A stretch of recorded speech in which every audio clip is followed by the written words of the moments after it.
Hello friends, আমি Anwesha maple leave ডায়েরির আরেকটি ব্লগে আপনাদের সবাইকে স্বাগত জানাই। আজ ব্লগটা শুরু করছি লাইব্রেরি যে ওই দিন গেছিলাম তারপর থেকে। তো লাইব্রেরি থেকে ফেরার পরে আমরা পেছনের যে গেটটা ছিল ওই গেটটা দিয়ে আমরা বেরোতেই ওই দিকটাতে ছিল সেলিব্রেশন স্কোয়ার। মিশিসাগাতে যারা থাকেন তাদের কাছে সেলিব্রেশন স্কোয়ার খুব পরিচিত একটা জায়গা। এখানে প্রত্যেক উইকেন্ডে শীতকাল বা গরমকালে অনেক রকমের অনুষ্ঠানগুলো হতে থাকে। তো আজকে সেরম হচ্ছে একটা বুদ্ধিস্ট ফেস্টিভ্যাল। তো আসলে এখানে বিভিন্ন দেশের ফেস্টিভ্যালগুলো হতে থাকে। ইভেন এখানে ইন্ডিয়ার ফেস্টিভ্যালও একদিন হবে। তো অবশ্যই আমি এলে আপনাদেরকে দেখাবো। তো আজকে যেটা হচ্ছে বুদ্ধিস্ট ফেস্টিভ্যাল। তো দেখছিলাম সবাই এগুলো প্রিপারেশান করছেন, মানে সন্ধ্যে থেকেই শুরু হবে এই ফেস্টিভ্যালটা। তো আমরা তো সকালবেলায় এসেছি, তাই ওনারা এইসব স্টেজ ডেকোরেট করছেন, তারপরে কেউ নাচ প্র্যাকটিস করছে ওখানটাতে স্টেজে। আর কিছু কিছু স্টল বসেছে, যেগুলোতে স্টলগুলো তখন সাজাচ্ছিল আমরা যখন যাচ্ছিলাম। তো সন্ধেবেলায় একটা দারুণ অনুষ্ঠান হতে চলেছে এখানে। আমরা আর সন্ধেবেলায় আসতে পারিনি, কারণ আমাদের সন্ধেবেলায় অন্য কোথাও একটা যাওয়ার ছিল। কিন্তু অন্য কখনো এলে আরও উইকেন্ডগুলোতে বিভিন্ন দেশের ফেস্টিভ্যালগুলো হতে থাকে, তখন আপনাদের বরং একদিন দেখাবো। সেলিব্রেশন স্কোয়ারটা এমন একটা জায়গা, উইকেন্ডে কোথাও যেতে না পারলে এখানে আসলেই বেশ ভালো টাইম পাস হয়ে যায়।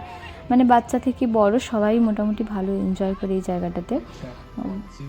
আর এটা আমাদের বাড়ির একদমই কাছে, মানে হাঁটা পথে। আমি একটু স্টলগুলো ঘুরে ঘুরে দেখছিলাম। আর স্টলগুলো সেভাবে তখনও সাজানো হয়ে ওঠেনি। আর স্টলগুলো ঘুরতে ঘুরতে আমার চোখে পড়লো ওখানে একটা স্টলে শাড়ি পরে অনেকে ছিলেন, আর ওখানে ছিল আমাদের বি.আর. আম্বেদকরের ফটো। এই বুদ্ধিস্ট ফেস্টিভ্যালে বি.আর. আম্বেদকরের ফটো এখানে কেন রয়েছে বা ওনার ভূমিকা কী, অনেকেই হয়তো জানেন। আর যারা জানেন না তাদের উদ্দেশ্যে বলছি, গৌতম বুদ্ধ জন্মের 2000 বছর পরে বি.আর. আম্বেদকর বুদ্ধ ধর্মকে ইন্ডিয়াতে আবার পুনর্জীবিত করেন, আর নিজেও বুদ্ধ ধর্ম গ্রহণ করেছিলেন।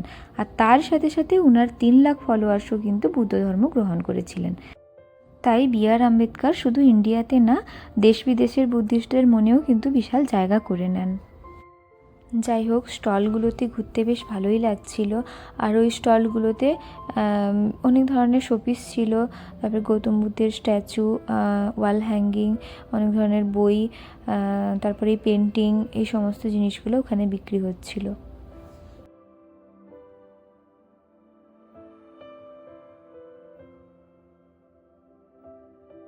আর একটা স্টলে দেখলাম খুব সুন্দর সুন্দর হাতে আঁকা এই ছবিগুলো সব টাঙানো রয়েছে।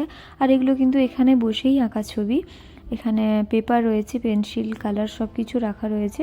কারোর ইচ্ছে হলে ওখানে বসে ছবি এঁকে ওখানে লাগাতে পারেন। তো তিনজন বসে খুব সুন্দর সুন্দর ছবি আঁকছিলেন। যাই হোক, আজকে আপাতত এইটুকুই। আবার আসবো নতুন আরেকটা ভিডিও নিয়ে। সবাই সুস্থ থাকুন, ভালো থাকুন, বাই।